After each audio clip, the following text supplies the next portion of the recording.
Alright,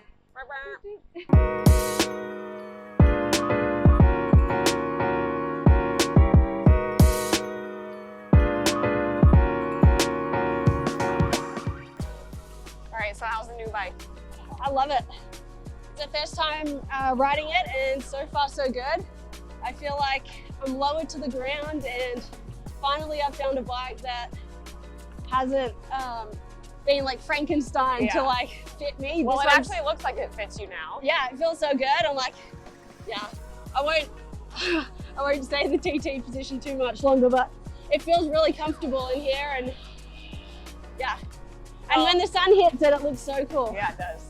Well, it's cool that you got to like work so closely with Brad and the team at QR to develop it and to come up with a bike that actually works for short people. I mean, like, yeah, I was having a conversation with Sam the other day about how, you know, there's a huge community of short people who do triathlon and other sports that have never had an option. Exactly. Who have had to Frankenstein bikes to make it work for them. Exactly. And I definitely think there's a need for smaller bikes. And it's just so great that Quintana Roo have identified that need and actually put effort and time and money into making a bike frame that works for smaller people. And then obviously at the other end of the spectrum, the extra large as well. Because I think both ends have been neglected in the bike industry for so long. And I've ridden size small bikes, and I'm 5 foot tall, and friends who are 5'6" are riding the same size bike as you. Yeah. And so it just doesn't make sense. But yeah, I'm so thankful to Brad and the team at Quintana Roo for like actually listening and taking on the feedback and creating a bike that works for me. So yeah, I'm thrilled, and I'm so happy that now I don't have to, you know, worry about finding, you know, aftermarket parts to make it work. So yeah, pumped. Nice. Here we are out here in Chattanooga, about to climb some hills. You literally just finished IRONMAN Texas. Yes. Came 5th, Kona spot. Yeah. How are you feeling? I'm feeling a little sore 3 days later, still feeling it in my legs, but yeah, it's a good feeling to, you know, have secured my Kona slot. My major goal for this year was to qualify for Kona and to do it in Texas, which was the key race. It's a bit of a relief as well, but just so exciting that I could finally kind of live out my dream of going to Kona.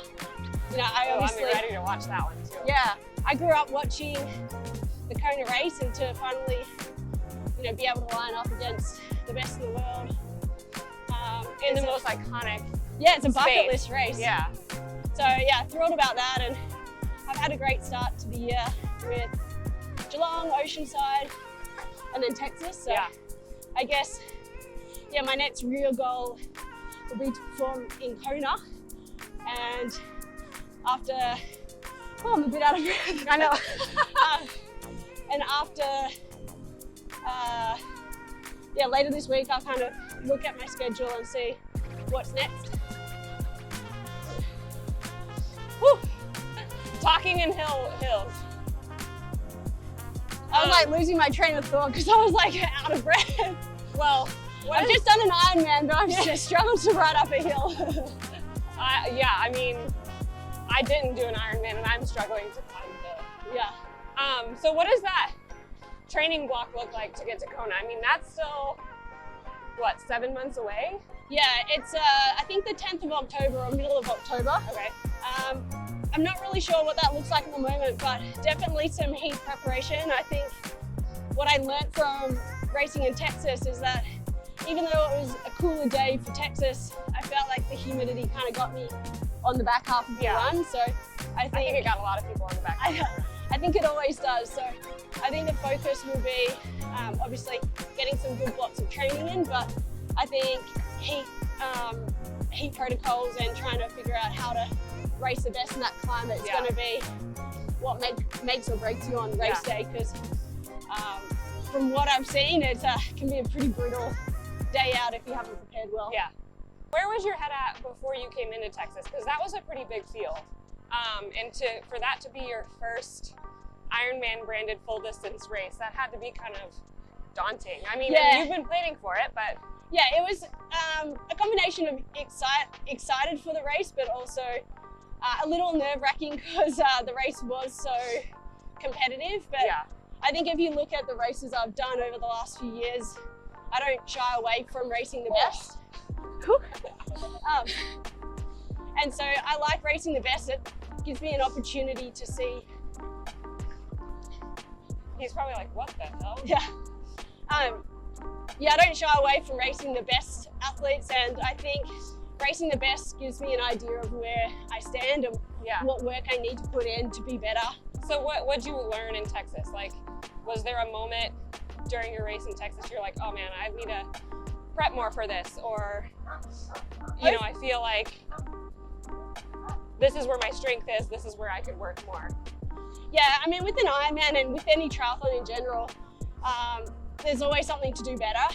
I think being able to have a stronger swim and finish stronger on the run were probably my takeaways from the race in Texas. But overall, the bike was the best I've ever done in a race. So I was very happy with that, and that has given me confidence that we're doing the right work and training that is paying off in the race situation. So, I mean, I think heat management for me, in Texas, I kind of struggled a bit with the humidity in the later stages of the race. So that obviously is going to be a really important piece of the puzzle to sort out for Kona. Okay. So Calvin and I are doing like a video segment called Joe's to Pros. I don't know if you've seen it. Oh, okay, yeah. I didn't know who, Yeah, that's that's Calvin. you guys. Cool. And we, where was I going with that? Oh, so our coach, who's we're working with, like, to write our training plan and kind of give us support from, you know, going nowhere to going to 70.3, has a team in Nashville called Working Triathlete. Okay. And we just had we had training camp. They came to Chattanooga for training camp. Oh, fun. And that was the first, like, big group ride I've ever done. Yeah. I loved the sound. Like, Audrey and I were just talking, like, everyone's shifting in sync. Yeah. Everyone clipping back in and clipping out. Like, I love those sounds. Yeah, it's like the ASMR of cycling. I love it. What's your preference, indoor, outdoor training? Especially if you're heat prepping. If I'm heat prepping, probably indoors. Okay. But to be honest, most of my heat prep is more passive work, so in the Like bath sauna or in and the stuff? sauna. Okay. But yeah, I do a lot of my training indoors just from a safety aspect. Yeah. When I can go out and ride outdoors with friends, that's probably the best.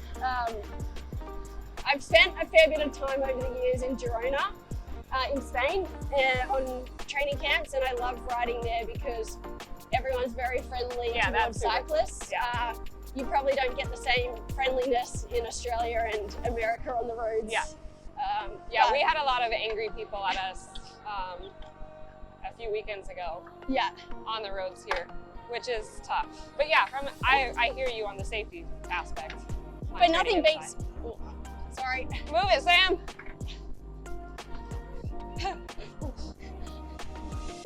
That would have been bad to watch me stack it on the bike. First ride I don't on know, my it would have made bike. good content though. Yeah. At least I'm here. Brad would have. Oh, is that a fox? Oh no, It's a cat. Just a regular house cat. Yeah, but riding outside with friends is the best feeling. What's your coffee rides? Yeah. What's your number one song? Training song. Training song. Oh. Well, what gets me going is Call Me by Eric Pritz. Okay. But I'm like a millennial, so I just like any old school banger that gets me going, like a bit of Avicii levels. Okay. Love that. Yeah, that kind of genre. I love the late 90s, early 2000s music. There's that nostalgia. You know, it's funny, like whenever our athletes post on Instagram, I can't wait to see their song choice. Oh yeah. Like on photos carousels or reels or whatever. Yeah. It's one of my favorite things. Yeah. Because it's just And like you kind of jumping get, into their mind. exactly, you kind of get the vibe after they've posted a few different videos where it's like, okay, The they same like feel, yeah. house music, or they like old Oh, school, and like, you know, or whoever's indie. whoever's working like Ironman Social Yeah, loves house music. yeah. What was your like biggest what did your biggest training day before Texas look like? Okay, I had the same session about 3 times in the lead up to it, and every single time it overwhelmed me a little. I did it once prior to Challenge Roth last year, but it was a 5 to 5.5 hour ride, and it started off with a bit of a warm up into I think 2 minutes at VO2, 5 minutes to 10 minutes at threshold, and then 20 to 30 minutes at 70.3 race pace, and then 3 1-hour blocks at Ironman race pace, and then finishing off with a run off the bike, which was anywhere between 30 and 45 minutes. Okay. Just easy pace. And then in the afternoon, I would go and do a 3 to 3.5K easy technique swim. So it was a big day. That's crazy. And then I think the hardest part of that day was the following day I had to get up and do a 2 to 2.5 hour run. And then sometimes even doing, and that's like a 2 hard hour, like that's a hard run. No, just a long run. Okay. But it was hard because of the fatigue I had in my legs. Yeah, because your legs are bricks. Before. And then often I'd have even a 2 hour to 2.5 hour ride after that long run. So the weekend was like, I had like 13 hours of training. But yeah, I really look forward to the Monday easy day after that. I can tell you right now, that's my favorite day of the week. Yeah. It's the day I have a swim only, like a recovery swim. Oh, yeah. I look forward to Mondays. Yeah. It feels good after doing all the hard work to enjoy it. Yeah. Yeah. That was definitely the hardest session in the lead up. It's one that like on paper it looks so hard, and then you just have to take it effort by effort until you get it done. And I think that was the thing with a lot of my training in the lead up to Texas, was if you looked at the whole week, it was like daunting how much training was on the schedule. But then if you just took it session by session, day by day, you get to the end of the week and it's doable. It was doable and really rewarding to know that I was able to do it. Right. There were a few days that didn't go to plan, but I think that's pretty normal when it comes to Ironman racing and training for that. But yeah, I think there was one day about 2 weeks out from the race where I was just so dead. I just wanted to take naps. I woke up at 8, took a nap at 11, took a nap at 2 o'clock, and I was supposed to do a 4-hour brick session that day. And I just prioritized recovery. Yeah. I just slept for the rest of the day. And how'd that turn for you? I'm sure that had benefits. Oh, for sure. I think pushing through when you're really under the weather and fatigued is just going to make things worse. So I think I'm experienced enough now to know that your body lets you know when you need time off, and if you take the time off, it's going to be better than pushing through, because then you take 2 or 3 days off if you dig yourself into a hole. So learning to know your body and what works. And I have this rule where if I take the day off because I really need it or I'm sick, I just start the next day like it was scheduled. Yeah. I don't try and catch up on sessions I've missed, because the day's gone, we move on.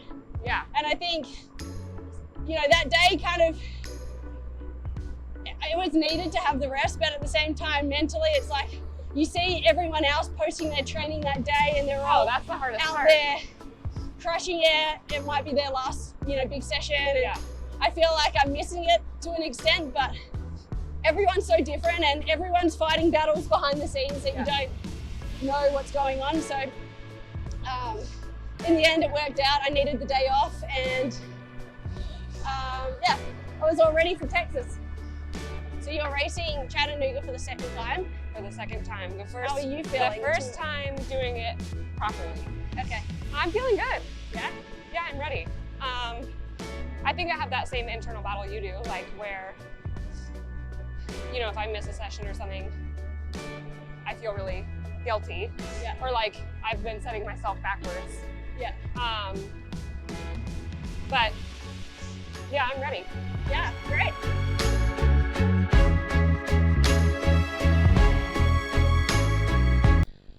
It's surprisingly hard to do an interview on the bike, especially on the While uphill, climbing. when you're like, oh.